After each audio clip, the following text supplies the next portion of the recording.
What's going on, guys? Welcome to Everything Always. My name's Michael Roman. Now, some of you may have seen breaking late yesterday and making its rounds that Marvel officially came out, answered what they were going to do with Black Widow and how it affected the rest of the Marvel Phase 4 slate. And while there's a lot of us who wished it would be probably some other way, this is the one that makes the most sense going forward for a couple of reasons, most of which the interconnectivity of these films in the MCU as a whole. We're going to break down the entire brand new Marvel Phase 4 slate, talk about the dates that were adjusted, saved to, and the movie that they added in Captain Marvel 2. Like I said, we're going to break it all down, but first, if you could grab the subscribe button, we're giving away 2 PlayStation 4 Pros, as well as a whole slew of other Marvel related stuff, including a limited edition Infinity Saga box set. If you want to be entered to win, all you have to do, hit the subscribe button, then hit the notification bell, leave a like and a comment on this video, and if you want, stick around to the end of the video. We'll get into all the giveaway stuff again there. So we'll start with what's really the impetus for all of this, and until yesterday, the only film officially delayed by Marvel Studios in Black Widow,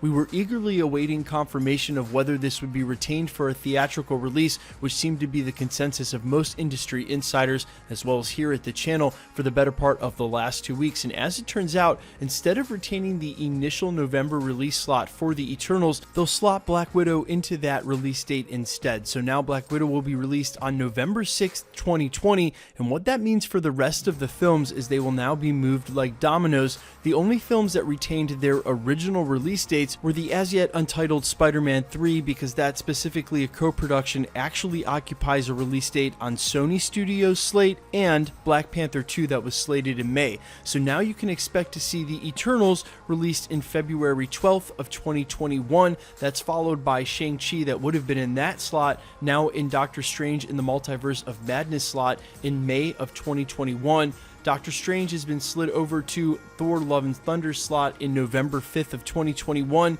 Thor is now in the slot that was open in February. Black Panther gets to keep its original release date of May 8th, 2022, and Captain Marvel 2 was added to the slate yesterday. Really the only new announcement for the slate, and a gift basically from Kevin Feige and co over at Disney and Marvel Studios to the fans for what would have otherwise been a very dismal and rather depressing announcement that basically, hey, yeah, there's new slate dates and we're going to release Black Widow in the theaters, but y'all are just going to have to wait 6 to 8 more months than you thought for each of these films. Now, there's some more at play here and reasons this had to be done. The first of which is there's no idea when they're going to restart production, and for a couple of these television shows, specifically the one set to lead them all off in Falcon and the Winter Soldier, their production was halted before they had a chance to complete. That was confirmed by Sebastian Stan, saying that the series wasn't done and they still had to go back and finish filming scenes, including the finale. Now, the only thing that's been picture locked at this point is Black Widow, and even that in the interim is still undergoing some work. It seems as though they've changed out the composer. We reported on that a couple days ago.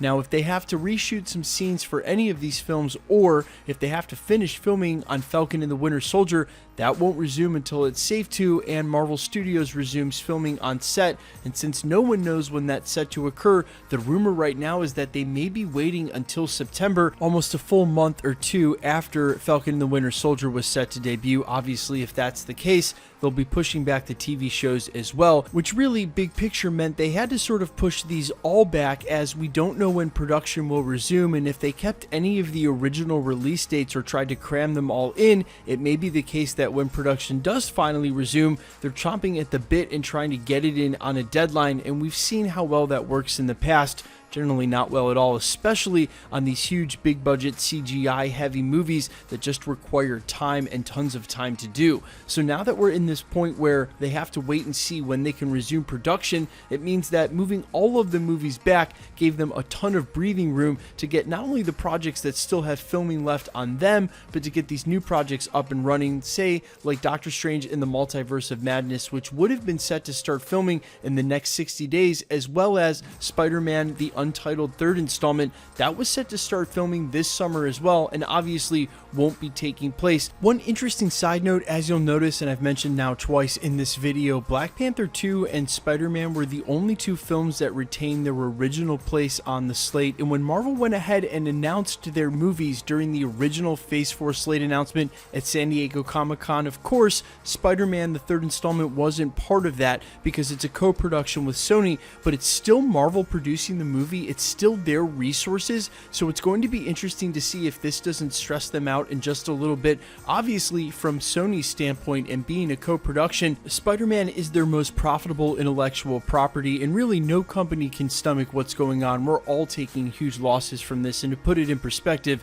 this is obviously not the most important thing happening, but Disney and Marvel Studios are probably better off than most. Sony was teetering on the brink of not being profitable as is. Again, Spider-Man being their one flagship. They're going to want to release this movie at all costs, regardless of what's going on with the Marvel slate around them, and regardless of what's going on with the Marvel Cinematic Universe. You have to think the movies that sandwiched this release now are completely different. You'll get Shang-Chi before Spider-Man 3, going into Doctor Strange in the Multiverse of Madness, which means if there was any big reveals about the multiverse that was set to play into Spider-Man 3, and trust me, the theories were swirling with Sam Raimi now directing that movie, and Sony very obviously and very publicly wanting an Into the Spider-Verse movie, that's going to happen vice versa now, and they're going to have to do things out of order. That doesn't really work for the Marvel Cinematic Universe that connects their stories, so to speak. Now, Black Widow being a prequel, I said maybe the one exception for how they put that out sequentially. Maybe it could even come after the Falcon and the Winter Soldier if they get around to finishing that in time to release it, because, well, again,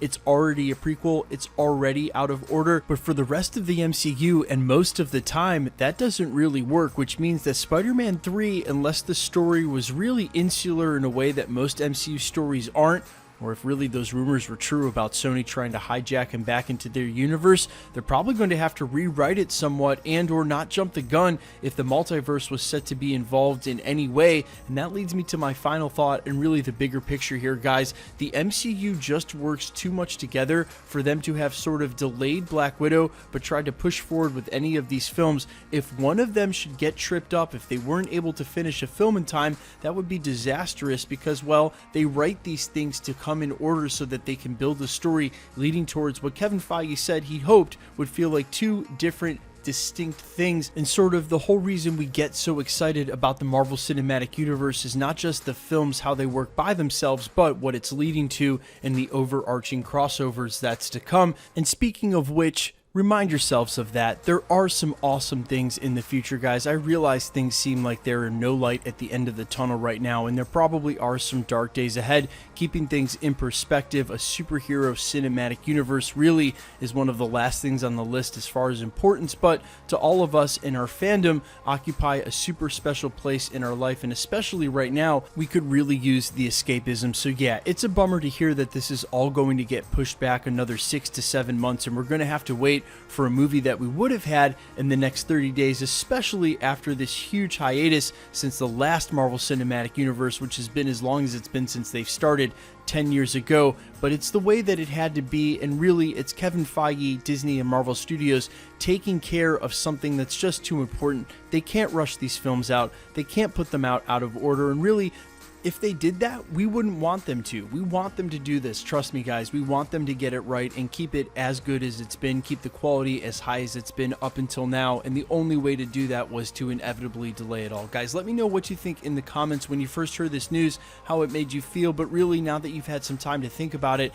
and watch this video, does it make sense? It's for the best, really, right? And keep in mind, we're still going to get a ton of Marvel over the next 24 months. There are so many releases to come. When things finally get back to some bit of normalcy, it's going to be awesome. Let me know how you feel down in the comments below, guys. I'm all ears. And quickly, let's get into the giveaway stuff before I let you go. All right, we're still giving away 2 PlayStation 4 Pros, the next of which is at the 650,000 subscriber mark. We are headlong into that and will easily hit that by month's end. All you have to do to be entered to win, hit the subscribe button, then hit the notification bell with notifications turned on, leave a like and a comment on this video, and that'll automatically enter you to win all the rest of the prizes here at the channel, like the limited edition Infinity Saga box set. We gave the first one away on New Year's Eve. We'll be giving this second one away on the 2nd anniversary of the channel at the end of this month. So if you want to be entered to win either of the PlayStations, the limited edition Infinity Saga box set, or any of the other prizes we give away here at the channel as we double down, hopefully all the way up to 1 million over the next couple of years, all the same rules will always apply. hit the subscribe button, then hit the notification bell, leave a like and a comment on this video, and because it's truly random, the more videos you like and comment on, the better chance you have of winning. All winners will be announced at the end of videos, and if you've missed any of those past winner announcements, especially here real recently, is we've given away something like 5 or 6 PlayStation 4 Pros in the last 60 to 90 days alone. No worries, all you have to do, scroll back through the channel, look for the winner announcement and the sub count in the title, click on that video, and scroll to the end. My name's Michael Roman. This is Everything Always, guys. Thanks so much for checking out the channel, and stick around. We'll be posting again real soon.